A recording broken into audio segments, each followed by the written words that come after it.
Oke, tadi kan nomor satu biasanya lingkungan internal dan sasarannya. Jadi kita targetnya internal kita dulu. Kira-kira kita eh, risikonya apa? Modal habis kah? Atau karyawan ada bermasalah? Enggak. Dan kita mulai pengenalan lingkungan internal terlebih dahulu. Kemudian risk identification. Kemarin ada ya di kuis pertanyaan ini. Biasanya kita tahapan selanjutnya ini kita risk management yang dilakukan dengan identifikasi risiko dalam perusahaan tersebut.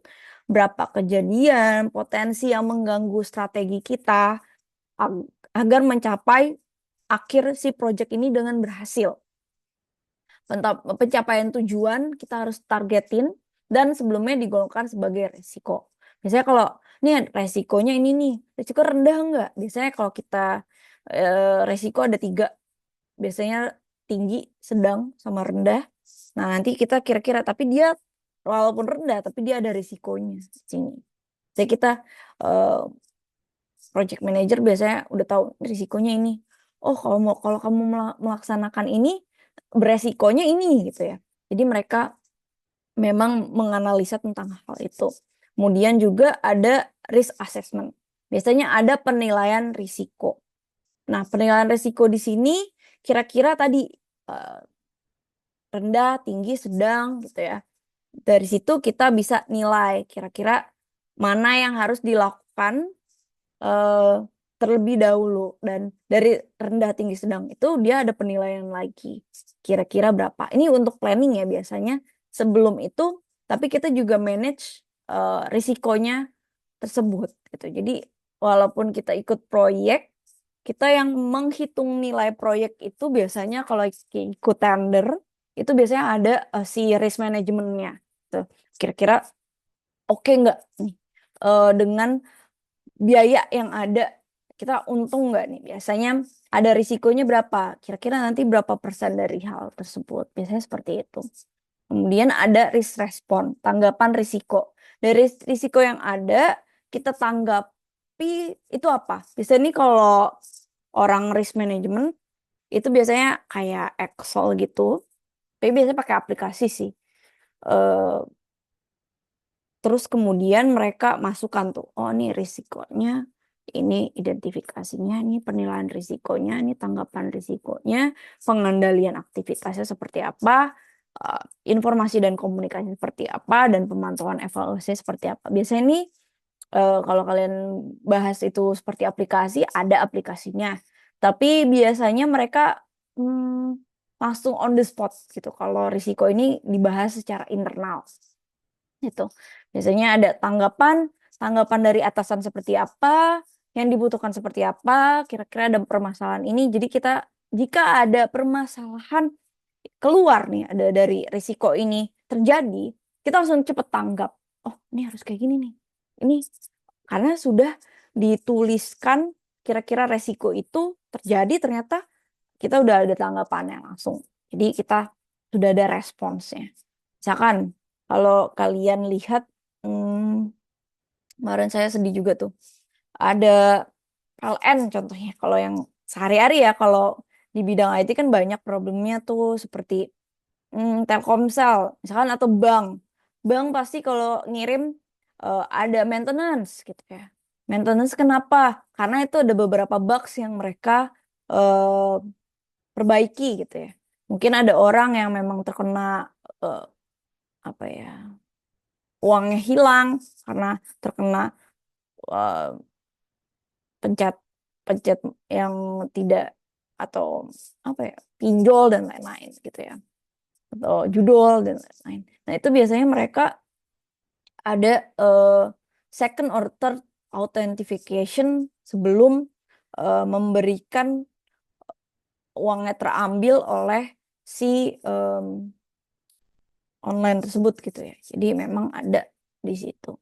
Jadi kalian kalau kayak gitu pasti ada levelnya di bank aja ya. Misalkan kita langsung QRIS. QRIS langsung mengiyakan, kita QRIS langsung 30.000 gitu ya. Langsung join ketika berapa? Misalnya kalau saya 20.000 aja deh. Kalau lebih dari 20.000 baru tuh saya masukin password. Itu biasanya seperti itu. Dan itu kita bisa lihat, oh berarti risiko kita segitu deh. Jadi kira-kira uang yang saya bisa keluarkan segini. Kalau misalkan lebih dari 20.000 pasti harus pakai password dong. Atau nggak enak gitu. Atau mungkin kalian lebih rendah lagi daripada hal itu. Nah itu ada tanggapan risikonya. Wah tiba-tiba kayak gini nih gimana? Em, Sekarang banking itu serem banget sebenarnya di Indonesia. Udah beberapa saya nyoba itu mereka banyak mafianya gitu. Jadi saya lebih memilih untuk menabung online, tidak menabung online tapi menabung langsung pakai buku aja, nggak pakai online-onlinean karena mengerikan gitu ya. Jadi itu ada risikonya dari saya sendiri. Tapi ketika kalian menanggapinya, nah itu kalian seperti apa? Jadi tanggapan kalian gimana caranya? Saya nggak pakai ini deh, uang yang buat sehari-hari saya pakai taruhnya emang nggak apa-apa dia banking buat beli-beli online atau apa. Tapi uang yang memang tidak banyak. Tapi uang banyak yang tabungan udahlah taruhnya di konvensional aja. Misalkan contohnya seperti itu. Itu adalah tanggapan risiko dari saya. Mungkin seperti itu contohnya. Tapi kalau untuk yang lain, jadi kita bisa tahu nih em, risiko eh, modal hilang karena modal habis karena belum selesai tenggat waktu penjadwalan proyek. Gitu. Misalkan proyek target besok selesai, ternyata si orang ini sakit, gitu ya. Karyawan sakit ada satu. Nah, berarti kan dia harus butuh lagi besok. Kan mundur. Mau nggak mau kan kita gajinya biasanya per jam. Kalau di luar negeri ya. Kalau di Indonesia kan gajinya per bulan ya udah pasti segitu pasti segitu. Lebih enak gitu dibanding di luar negeri kan per hour. Jadi 1 jam sekian dolar, 1 jam sekian. Jadi kalau mereka sakit, em, saya mundur dan itu pasti kan ada tambah lagi mungkin sewa kantornya, sewa apanya gitu. Jadi di situ tanggapannya seperti apa nih? Kalau ada orang sakit, biasanya ada pengganti atau orang kantornya memang menggantikan. Atau mereka pakai lembur. Jadi uang yang ini biasanya tidak mendapatkan eh, gaji ketika sakit gitu. Biasanya ada yang seperti itu sih kantor. Tapi kalau di Indonesia sih ya udah per bulan ada sakit ya udah surat sakit gitu. Tapi kalau di luar negeri nggak bisa kayak gitu. Kontrol aktivitas, pengendalian aktivitas. Nah, ketika kita ada suatu risiko nih, sorry. Nah, ya biasanya tahapan mengendalikan aktivitas pelaksanaan.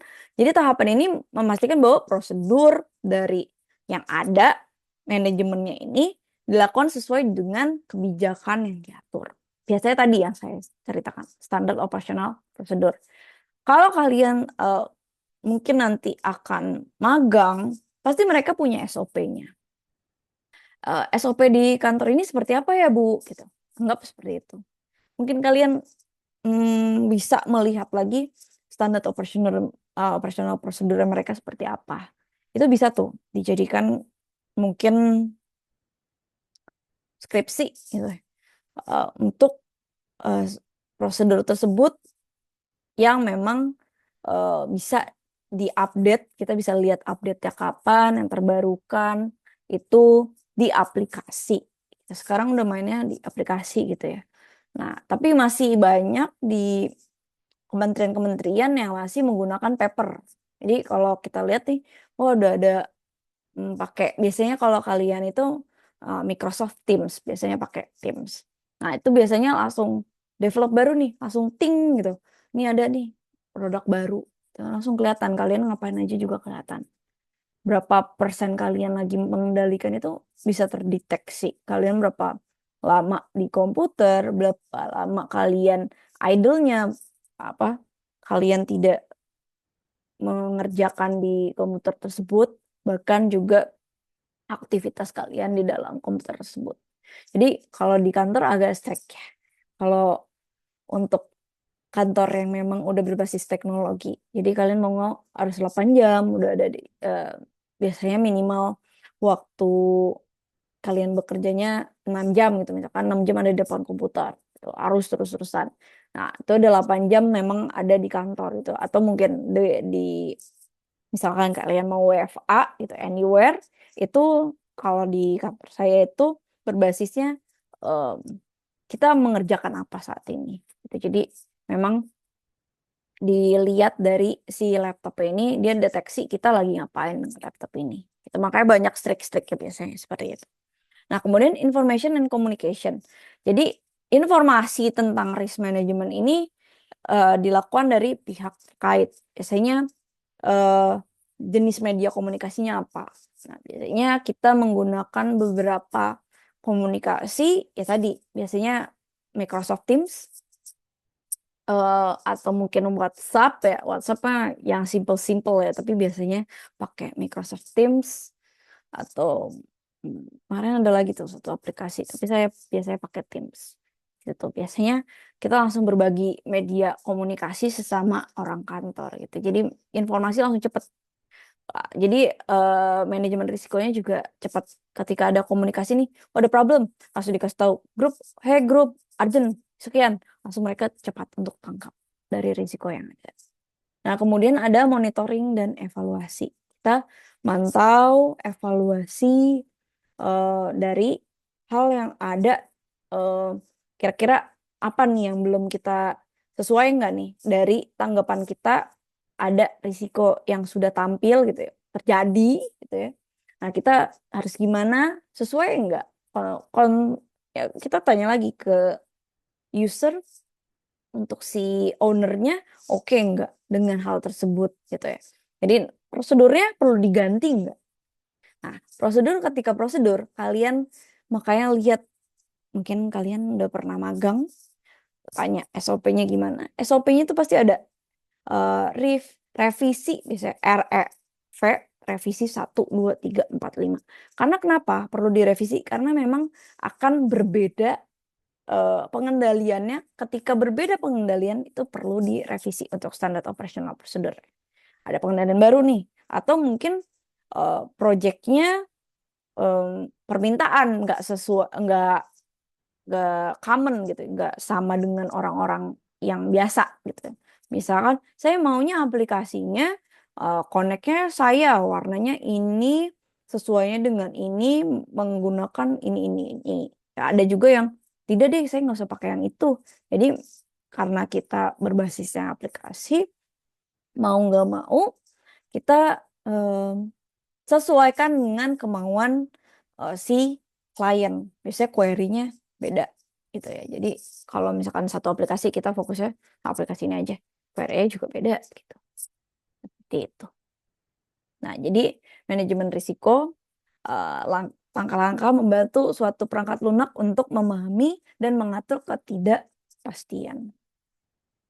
Nah, ini mungkin sedikit saya jelaskan sebelum nanti kita masuk ke hitungan yang lumayan. Menurut saya mempelajarinya lumayan lama karena di saya ada beberapa manajemen risiko sampai manajemen risiko 4 gitu ya. Jadi waktu yang ikut beberapa lembaga, nah itu di sini kita akan lihat aktivitas di mana nanti mungkin ada, kalian akan melihat lingkaran, terus kalian akan melihat tanda panah, kalian juga akan melihat kotak-kotak. Ini sedikit ya sebelum. Nah, jadi sebenarnya di aplikasi beberapa nanti ada, sebelum kita masuk ke aplikasi ya. Jadi nanti ini sistem PERT ini ada namanya gambaran. Jadi ini baru yang satu, terus kemudian nanti di sini ada untuk membuat salurannya. Jadi misalkan seperti ini. Kegiatan. Saya mau nanya, untuk kalian udah pernah bikin Indomie? Ada yang nggak pernah bikin Indomie? Bikin Pernah. apa aja sih? Karena Satu, bikin Indomie apa kegiatannya?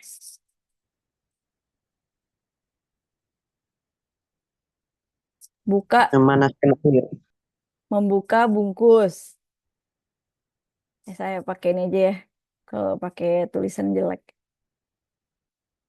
Contoh ya, ini saya contohkan simple ya dulu. Satu, kegiatan. Kegiatan membuka.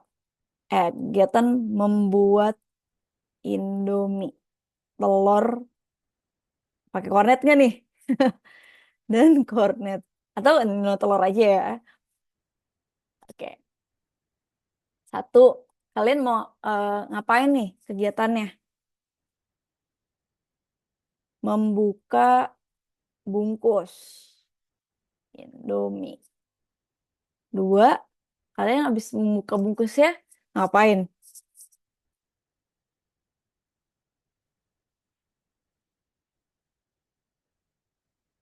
Mengambil apa sih itu namanya?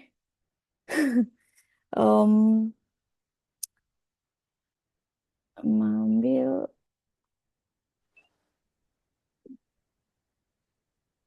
teflon ya? Teflon atau apa sih namanya? Kalau ini em, boil, mengambil panci ya. Sorry, sorry. Biasaan pakai bahasa Inggris. Oke, mengambil panci. Ya. Nah, habis mengambil panci ngapain lagi nih? Tiga, em, mengambil air. Terus empat, menyalakan kompor. Hmm. Lima, memanaskan air. Anggapnya seperti itu ya. Mungkin ada di kardus Indomie, saya nggak bawa lagi Indominya. Nah, mereka kan juga ada step by stepnya ya. Ini kita contohkan aja ya. Agar kalian bisa tahu ke project management sebenarnya kita nge-breakdown kegiatan yang ada. Kemudian dibagikan ke masing-masing orang, mereka suruh ngapain gitu ya. Nah, nanti akan kita gambarkan dan kita kasih waktu deadline bikin Indomie 5 menit pakai telur gitu. Atau mungkin bikin Indomie sekian waktu udah jadi gitu ya. Kemudian memanaskan air, memasukkan mie ke dalam panci yang sudah di air yang airnya sudah mendidih. Misalkan seperti itu ya. Saya contohkan ini aja. Terus apalagi ngapain lagi nih? Habis memasukkan ke panci mendidih, kita telurnya mau digoreng, mau Indomie goreng atau Indomie rebus nih? Rebus aja, Ibu. Oke, rebus. Berarti kita telurnya direbus ya. Habis setelah mie-nya dimasukkan ke dalam, mie-nya mau diangkat atau telurnya langsung dimasukin? Telurnya kan bisa langsung dibuka, membuka telur langsung masukin ke panci kan. Kalau males. Tapi ada juga yang mie-nya sudah ditiriskan, terus nanti airnya diganti baru masukkan telurnya. Jadi mau yang seperti apa? Kalau kalian kayak gimana?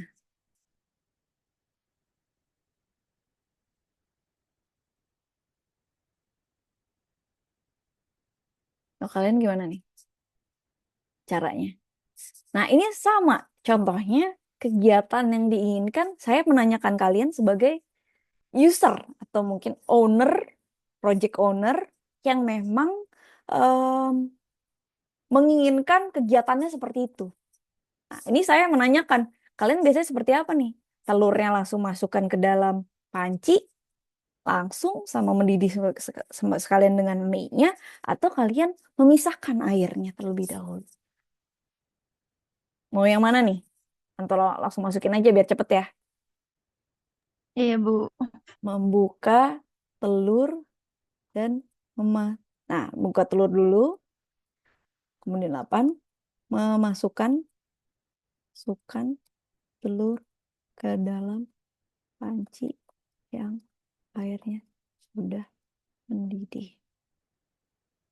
Misalkan ya, 9, eh, mengambil mangkuk, mangkuk. ya mangkuk ya, bowl. Mangkuk, terus kemudian 10 membuka em, bumbu, terus 11 memasukkan bumbu ke dalam mangkuk. Ini aja udah banyak ya. 12 em, mematikan kompor, dan 13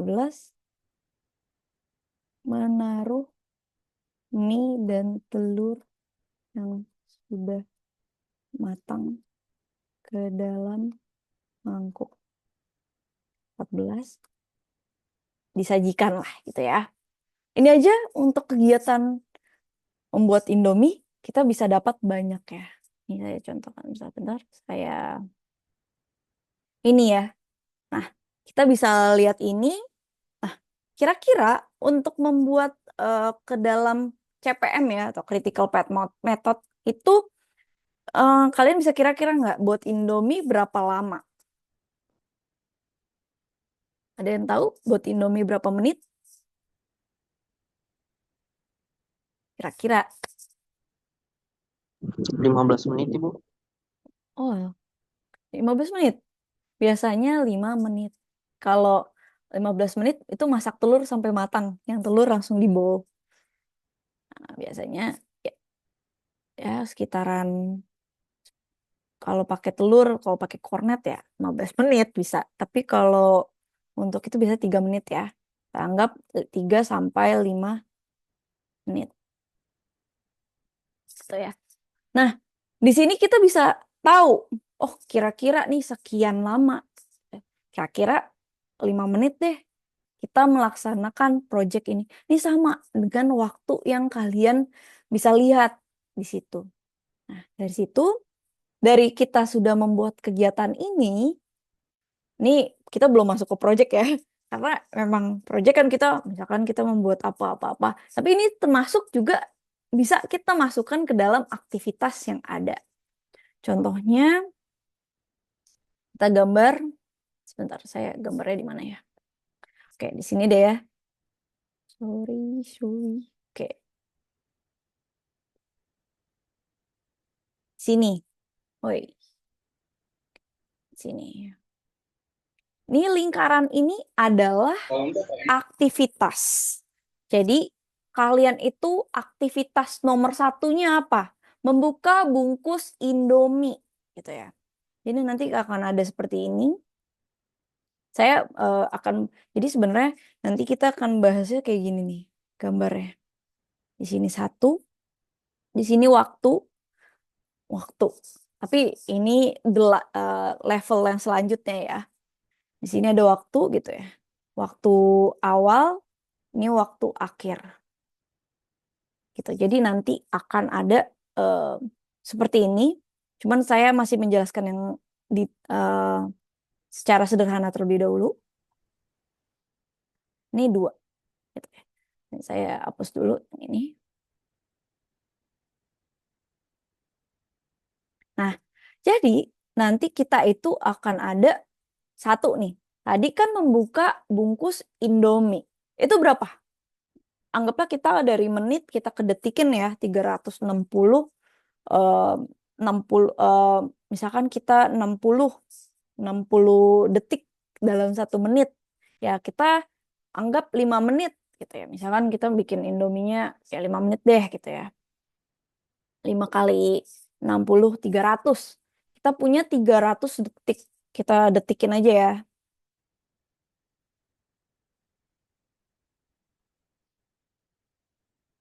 Nah, dalam 300 detik ini eh, membuka bungkus Indomie berapa detik sih?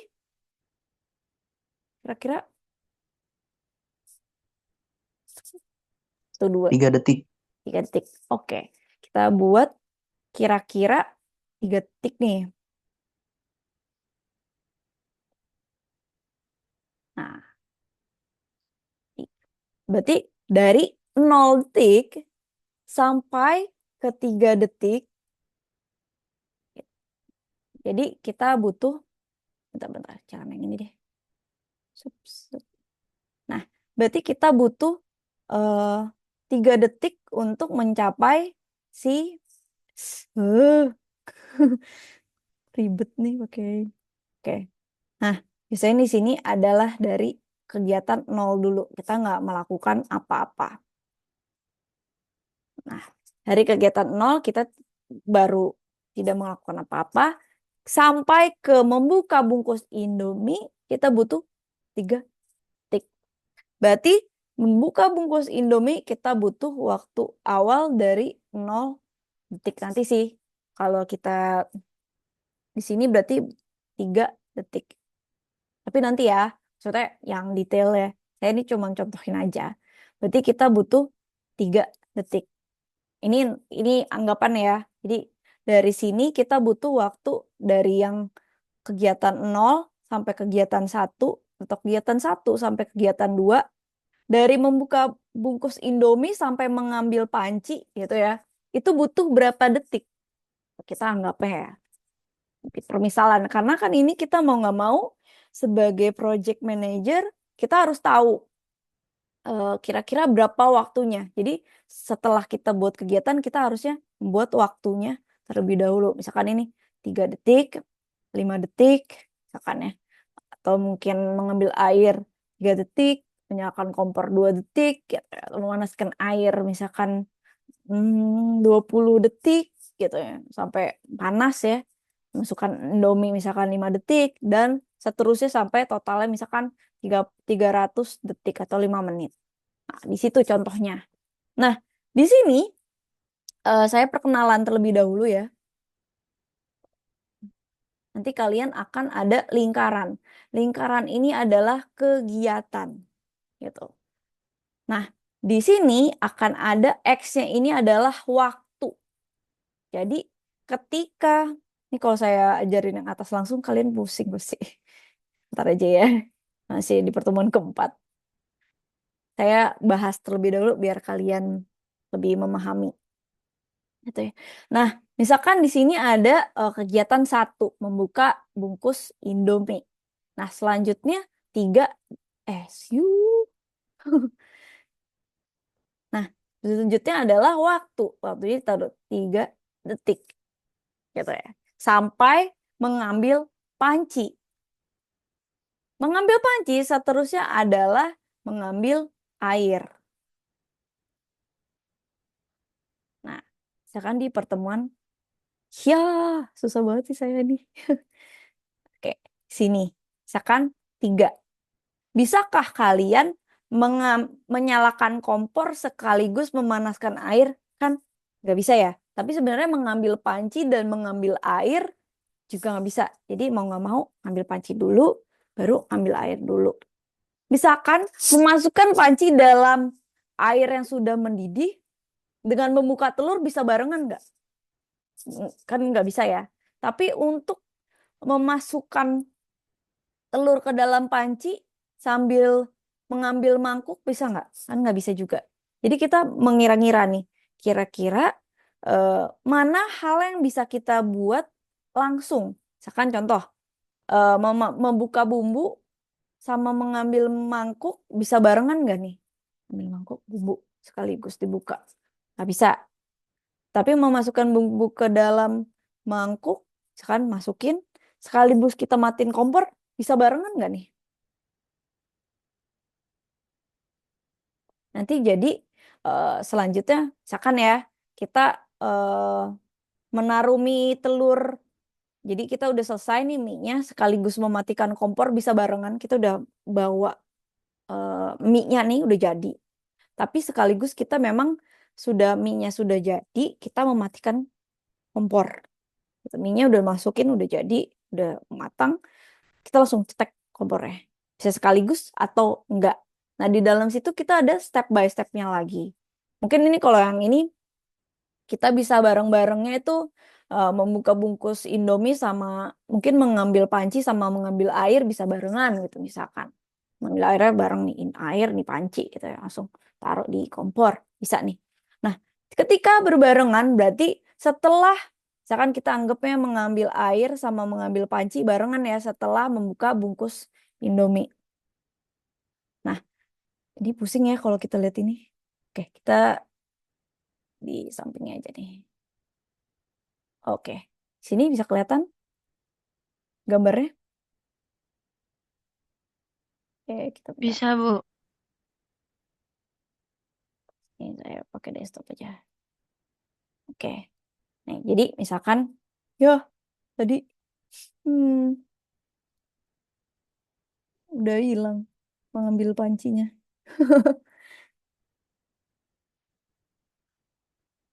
Sorry, sorry. Saya mau share.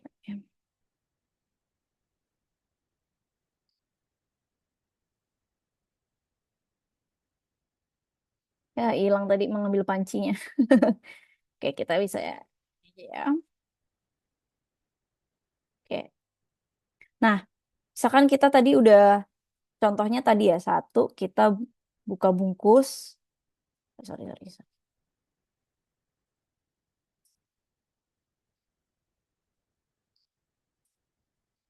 Ini saya cuman ini dulu. Satu tadi. Satu, membuka bungkus. Bungkus mie. Dua, mengambil air. Tiga, mengambil panci. Tapi, saya depan aja dulu ya. Nah, tapi menurut kalian ini mengambil air, mengambil panci bisa barengan nggak? Misalkan, pencet terus. Oke, misalkan kalian anggap ini em, mengambil air dan panci ini bisa berbarengan. Nah, jadi alurnya bisa setelah membuka bungkus mie dengan mengambil air dan panci bisa berbarengan atau tidak. Kalau misalkan kalian anggap berbarengan, berarti kita bisa gambarnya seperti ini. Ini kegiatan satu, membungkus mie. Selanjutnya langsung bisa lanjut ke mengambil air dan panci. Jadi 2 dan 3. Ini ketika kalian anggap mengambil air dan panci berbarengan. Setelah membuka bungkus mie, kalian mengambil air dan panci berbarengan. Jadi misalkan contoh saya eh, ngambil ini tas sama ngambil mouse gitu ya. Nah, si tas sama mouse berbarengan. Jadi ketika saya taruh, saya lagi eh misalkan menjelaskan tuh saya lagi mau mengambil bareng-bareng si mouse sama si tas ini. Sama juga mau mengambil air dan pancinya langsung. Nah, saya langsung nih barengkan 2. Nah, itu adalah kegiatan yang berbarengan. Biasanya digambarkannya langsung dari kegiatan satu langsung 2, 3. Berbeda dengan menurut kalian, nggak bisa Bu, ambil air mah harus ada pancinya dulu gitu ya. Nggak bisa kayak gini. Berarti kita bisa ganti, mereka tidak bisa berbarengan. Jadi bisa ambil air dulu atau ambil panci dulu baru ambil air. Tergantung menurut kalian dari kegiatan yang ada. Berarti gambarnya tidak seperti ini. Gambarnya seperti ini. 1, 2, 3. Gitu ya. Dimana kegiatannya tidak bersamaan. Nah, itu bisa seperti itu. Jadi bisa berbarengan. Mungkin mengambil air berapa menit tadi? Misalkan tadi 3 detik. Sebentar. Nah, kita giniin ya. Tadi 3 detik. Misalkan. Ini kalau dari depan sih 0 ya. Oke, dari pembuka bungkus mie berapa lama? Biasanya di sini start dulu sih, nomor 1. Biasanya di sini start dulu, baru di sini nanti membuka bungkus mie. Itu biasanya seperti itu. Gak langsung membuka bungkus mie gitu ya. Tapi biasanya eh, nomor 0 deh ya kalau gitu. 0 membuka bungkus. Sebentar. Intinya seperti itu sih. Sebentar. Pokoknya kalau kalian lihat aktivitas biasanya kalau dari 1 memulai membuat misalkan di sini satunya memulai membuat mie gitu ya. 2-nya baru membuka bungkus mie, tiganya mengambil air, empatnya mengambil panci. Biasanya di sini memulai dulu. Kenapa memulai dulu? Karena di sini waktunya 0 gitu ya. Jadi di sini adalah kegiatan yang dari 0 dulu. Memulai sampai membuka bungkus mie berapa? 3 detik misalkan seperti itu. Jadi tadi contoh gambarnya. Mungkin kalau kalian bingung, masih ada banyak waktu sih, saya cuman nge-share doang. Jadi ada perbedaannya ketika kalian eh, ingin membuat mie-nya mengambil air dan panci berbarengan, atau kalian ingin nanti dulu deh ambil panci dulu baru ambil air. Jadi bisa berbeda. Ketika kalian misalkan lihat tadi ya, misalkan ini dari 0, ini misalkan sorry, ini dari 1, kita baru memulai, kemudian ini kita gambarnya yang kayak gini aja dulu ya, sengaja saya jelasin nih. 1 gitu, kita baru memulai, kemudian membuka bungkus Indomie. 2, mau barengan nggak nih? Mengambil air dan panci. Mau barengan. Berarti kita habis itu setelah membuka bungkus mie, mengambil air dan panci berbarengan. Berarti bisa 3 dan 4. Ini ketika kalian ingin mengambil pancinya berbarengan. Tapi ketika kalian pisah, ini sendiri, berarti berbeda. Gambarnya tadi 1, 2, 3, dan 4. Mungkin nanti kalian bisa join lagi ya. Waktunya habis lagi nih. Hmm, oke. Jadi beda ya, di mana kalian bisa berbarengan gambarnya dengan yang memang eh, selanjutnya gitu. Nah, itu adalah aktivitas dalam membuat saluran. Jadi critical path method itu biasanya gambarnya seperti ini untuk awal, tahap awal gitu. Bisa join lagi ya. 3 kali nih kita. Baik, Bu. Oke.